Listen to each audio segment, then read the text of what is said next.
Everyone, ఇక్కడ నేను chicken pepper fry చూపిస్తున్నానండి. కడాయిలో చేశాను. ముందుగా కడాయి పెట్టుకున్నాను. ఆయిల్ వేసుకున్న తర్వాత కరివేపాకు, ఆనియన్స్ వేశాను. కొద్దిగా సాల్ట్ వేసి బాగా ఫ్రై చేసుకున్న తర్వాత ఒక స్పూన్ జింజర్ గార్లిక్ పేస్ట్ వేశాను. అది కూడా బాగా వేగిన తర్వాత ముందుగానే మ్యారినేట్ చేసి పెట్టుకున్న చికెన్ పీసెస్ వేసేసాను. 1/2 kg చికెన్ తీసుకున్నాను.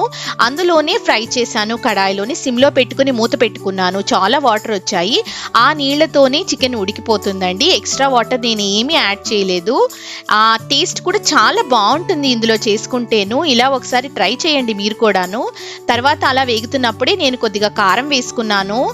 తర్వాత ఇంకా బాగా మగ్గిన తర్వాత ఆల్మోస్ట్ చికెన్ అంతా ఉడికిపోయింది. తర్వాత గరం మసాలా వేసుకున్నాను, పెప్పర్ పౌడర్ వేసుకున్నాను. ఇంకా బాగా ఫ్రై అయిపోయిన తర్వాత నేను కొద్దిగా కొత్తిమీర వేసుకొని దింపేసుకున్నాను. క్విక్గా చేసుకునే రెసిపీస్లో ఎక్సలెంట్ రెసిపీ ఇది. వీడియో నచ్చితే లైక్ చేయండి. Thank you for watching. Bye bye.